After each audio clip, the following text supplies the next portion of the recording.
Quizás uno de los genios más grandes e incomprendidos de la historia decidió abandonarlo todo y vivir completamente solo para descubrir la verdadera y quizás oscura esencia de la existencia humana. Terminó enloqueciendo. Esta es la verdadera historia de Friedrich Nietzsche, un hombre que descubrió verdades demasiado pesadas para soportarlas solo y se consumió tras ver a través de los velos y máscaras que todos usamos para sobrevivir. Lo que descubrió cambió para siempre nuestra comprensión de la moral, la religión y lo que significa estar verdaderamente vivo. Prepárese para un viaje devastador a la mente de un genio que pagó el precio máximo por la lucidez absoluta. Capítulo 1. El genio precoz que rechazó el éxito. Dios ha muerto y nosotros lo matamos. Esta frase revolucionaria surgió de la mente de un hombre, hijo y nieto de pastores protestantes, pero desarrolló una visión prácticamente contraria a su formación religiosa. Nietzsche nació en 1844 en una familia profundamente devota, donde su padre era pastor luterano y la tradición religiosa impregnaba todos los aspectos de la vida familiar. Imaginen la ironía. El hombre que más atacaría al cristianismo creció literalmente rodeado de Biblias y sermones dominicales. Con tan solo 24 años se convirtió en el profesor de filología más joven de la Universidad de Basilea. Imaginen alcanzar tal reconocimiento académico tan pronto y simplemente decidir que no era suficiente. Mientras sus colegas se conformaban con carreras estables y prestigio social, Nietzsche sentía una profunda inquietud. Era como si pudiera ver a través de la farsa académica, dándose cuenta de que detrás de toda esa erudición se escondía un terrible vacío existencial. Para él, toda esta estructura tradicional de educación, religión y moralidad representaba una prisión mental que impedía a los seres humanos experimentar la vida con autenticidad. Según Nietzsche, adoramos constantemente ídolos, ya sean religiosos, sociales o morales, lo que nos impide vivir plenamente el presente. Piénsalo. ¿Cuántas veces has sacrificado momentos reales de tu vida por algún ideal futuro, alguna expectativa social o alguna norma moral que ni siquiera cuestionas? Y entonces surge una pregunta devastadora. ¿Realmente vivimos o simplemente interpretamos los roles que la sociedad nos ha impuesto? Nietzsche empezó a sospechar que la mayoría de las personas vivían como actores de una obra que nunca eligieron protagonizar. Seguían guiones morales, religiosos y sociales sin cuestionar jamás quién había escrito estas reglas ni por qué. La filosofía de Nietzsche es exactamente lo opuesto a lo que proponía Platón. Mientras Platón hablaba de un mundo ideal de formas perfectas que nos aguardaba en una dimensión superior, Nietzsche argumentaba que la vida debía evaluarse por sí misma, sin referencias externas. No deberíamos sacrificar la vida en aras de un ideal, sino abrazar plenamente nuestra existencia terrenal con todos sus placeres y sufrimientos. Para él, Platón había asestado el mayor golpe a la humanidad: hacer que la gente ignorara su propia realidad en favor de fantasías reconfortantes. Capítulo 2. La crítica devastadora de los valores tradicionales. Si estás un poco confundido, no te preocupes. Te explicaré con más detalle esta ruptura radical que propuso Nietzsche. Identificó el origen de todo sufrimiento humano en lo que llamó moral de esclavos. La tendencia a negar nuestros instintos naturales en favor de valores impuestos externamente. Lo vio en la religión cristiana, la filosofía platónica e incluso en los ideales sociales modernos que prometían felicidad mediante el conformismo. Pero cuidado, Nietzsche no era simplemente un ateo furioso que atacaba la religión por despecho. Su crítica era mucho más sofisticada y peligrosa. Argumentaba que el cristianismo había creado una inversión de valores que transformaba la fuerza en debilidad, la autenticidad en pecado y la vida terrenal en algo inferior que había que soportar en aras de una futura recompensa celestial. Para Nietzsche, un verdadero nihilista no es quien simplemente destruye valores por el simple hecho de destruirlos, sino quien reconoce que los valores tradicionales han perdido su poder de persuasión y necesita la valentía para crear otros nuevos. Es como si viviéramos en una cueva, no la de Platón, sino una cueva de ilusiones morales y sociales. La diferencia crucial es que Nietzsche no creía en una realidad superior que nos aguardara ahí fuera. Para él, esta cueva es toda la realidad que tenemos.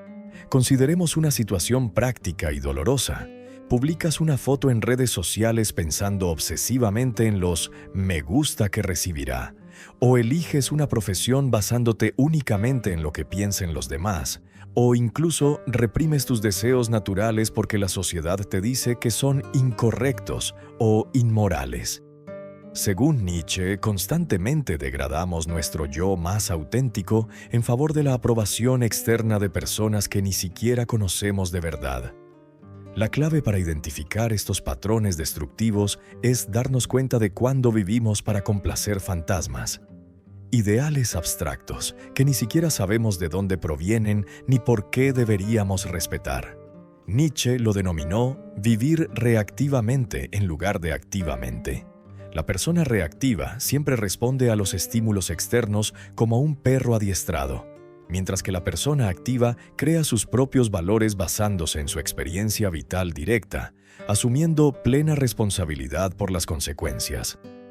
Y luego hay algo aún más inquietante. Nietzsche se dio cuenta de que la mayoría de la gente prefiere vivir reactivamente porque les libera de la terrible responsabilidad de crear sus propios significados. Es más cómodo seguir reglas preestablecidas que enfrentarse al vacío existencial y construir valores desde cero. Capítulo 3. Eterno retorno y el gobernante de la autenticidad. Presta mucha atención ahora, porque este es el punto central de esta sección y quizás el concepto más poderoso que Nietzsche haya creado. Desarrolló una prueba filosófica que puede cambiar por completo la forma en que evalúas tus decisiones y la autenticidad de tu existencia. Nietzsche preguntó, ¿qué pasaría si un demonio se te apareciera una noche solitaria y te dijera que tendrías que vivir la misma vida una y otra vez, infinitamente, con los mismos momentos de dolor y placer, las mismas humillaciones y victorias, sin poder cambiar nada? La primera reacción de la mayoría de la gente sería de horror absoluto, ¿verdad? Imagina tener que revivir todos tus arrepentimientos, todos tus fracasos, todos tus momentos de vergüenza y sufrimiento por la eternidad. Pero Nietzsche propuso algo radical. Debemos vivir con tanta autenticidad e intensidad que deseemos la repetición eterna de nuestra existencia. Esto significa abrazar plenamente tanto los momentos difíciles como los placenteros, sin intentar refugiarnos en ideales futuros ni consuelos religiosos. Este concepto del eterno retorno funciona como un implacable gobernante existencial. Cada vez que estés a punto de tomar una decisión importante, puedes preguntarte con absoluta honestidad, ¿estaría dispuesto a repetir esta decisión una y otra vez? Si la respuesta es no, puede que estés viviendo de forma inauténtica, siguiendo estándares externos en lugar de tus propios valores creados conscientemente. Pero aquí hay una cruel trampa psicológica. La mayoría vivimos tomando decisiones que en secreto despreciamos, siguiendo caminos que nos disminuyen, aceptando relaciones que nos agotan. Todo porque es más fácil que asumir la aterradora responsabilidad de crear nuestros propios estándares de valía. El eterno retorno expone esta cobardía existencial sin piedad. Para Nietzsche, quien puede decir sí al eterno retorno, ha desarrollado lo que él llamaba amor fati, amor al destino. No se trata de resignación pasiva ni de aceptación masoquista del sufrimiento, sino de abrazar activamente todas las circunstancias de la vida, transformando incluso el sufrimiento en algo creativo y afirmativo. Es la diferencia entre ser víctima de las circunstancias y ser artista de la propia existencia. Capítulo 4. Superman y la transvaluación. Y aquí llegamos a uno de los conceptos más incomprendidos y peligrosos de Nietzsche, el Übermensch o superhombre. Antes de pensar en supremacistas, permítanme explicarles qué quería decir Nietzsche con esto. Para él, el superhombre no era una raza físicamente superior, sino un tipo humano que había superado la necesidad de valores externos y podía crear sus propios significados. El superhombre nietzscheano es aquel que ya no necesita a Dios, la moral tradicional, la aprobación social ni las ideologías políticas para dar sentido a su vida. Se ha convertido en su propio creador de valores, asumiendo plena responsabilidad por las consecuencias. Esto puede parecer liberador, pero Nietzsche sabía que era una carga psicológica casi insoportable para la mayoría de los seres humanos. Según Nietzsche, la humanidad atravesaba una crisis de valores sin precedentes. Los fundamentos tradicionales de la moral, religión, tradición, autoridad, se desmoronaban debido al avance de la ciencia y la razón crítica. Esto creó lo que él llamó nihilismo, un vacío de sentido que podía conducir tanto a la depresión colectiva como a la violencia desenfrenada.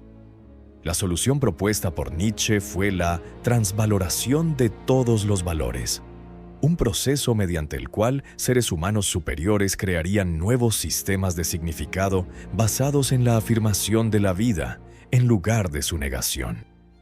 Pero ojo, esto no significaba simplemente cambiar viejos valores por nuevos. Implicaba asumir la aterradora responsabilidad de crear valor de la nada. Para entenderlo mejor, piénsalo así. Cuando eras niño, tus padres creaban las reglas de la casa. A medida que crecías, la sociedad te ofrecía reglas predefinidas sobre cómo vivir. Nietzsche proponía que fueras el único responsable de crear tus propias reglas existenciales, sabiendo que no hay garantía de que sean correctas y que asumirás todas las consecuencias. Capítulo 5. El terrible precio del genio. Y aquí va una reflexión que me parece de una importancia devastadora. Aunque creó estos conceptos revolucionarios sobre cómo vivir con autenticidad, Nietzsche tuvo grandes dificultades para relacionarse satisfactoriamente con los demás. Pasó la mayor parte de su vida adulta aislado, viajando constantemente por Europa en busca de climas que aliviaran los constantes dolores de cabeza, problemas digestivos y crisis nerviosas que lo aquejaban a diario. Sus obras, aunque brillantes y revolucionarias, nunca se vendieron bien durante su vida. Imprimió solo 40 ejemplares del último volumen de Así habló Zaratustra y tuvo que distribuirlos gratuitamente a sus amigos, quienes a menudo ni siquiera los leían. Imaginen la soledad existencial de poseer percepciones tan profundas sobre la condición humana y no poder compartirlas significativamente con nadie que realmente las comprendiera. La cruel ironía es descarnada. Nietzsche creía que los seres humanos debían convertirse en superhombres. Irónicamente, él mismo nunca implementó plenamente esta filosofía en su vida personal. Siguió dependiendo económicamente de su madre y hermana, tuvo relaciones problemáticas y superficiales, y sufrió constantes problemas de salud que lo dejaban postrado durante semanas. Sus escasas relaciones románticas fueron desastrosas. Se enamoró perdidamente de Lou Andrea Salomé, una mujer intelectualmente brillante, pero fue rechazado humillantemente. Chas propuso matrimonio 3 veces a través de amigos intermediarios porque le faltaba el coraje para hablar directamente. Para un hombre que predicaba la construcción de la autoestima y la superación de las debilidades humanas, esto representaba una dolorosa contradicción. El punto central es que todos los seres humanos, incluso los genios más extraordinarios, cargan con contradicciones fundamentales entre sus teorías y sus prácticas. Nietzsche vio a través de los velos de la moral convencional con una claridad quirúrgica. Pero el peso de esta visión se volvió cada vez más insoportable. Es como si hubiera abierto una puerta a verdades que la psique humana no estaba diseñada para soportar sola. Capítulo 6. El colapso final y la locura. Esta parte de la historia es devastadora y simbólicamente perfecta, aunque terrible. El 3 de enero de 1889, Nietzsche caminaba por las calles de Turín cuando vio a un cochero azotar brutalmente a un caballo que se negaba a tirar de un carro demasiado pesado. Corrió hacia el animal, se abrazó a su cuello con desesperación y comenzó a llorar desconsoladamente, gritando palabras incomprensibles. Desde entonces, nunca recuperó la cordura. En los días posteriores a su colapso, escribió cartas extrañas e incoherentes a sus amigos, firmando como Dionisio o el crucificado, referencias a sus conceptos filosóficos, pero ahora mezcladas con delirios de grandeza y fragmentación mental. Una de esas cartas decía: «Soy Dios, esta farsa es la causa de mi existencia. Cuando eras niño, yo era el anciano que se sentaba en el rincón de la escuela». Su lenguaje se había vuelto completamente fragmentado. Pasó los últimos 11 años de su vida en un estado de demencia progresiva, cuidado primero por su madre en Naumburgo y luego por su hermana Elizabeth en Weimar.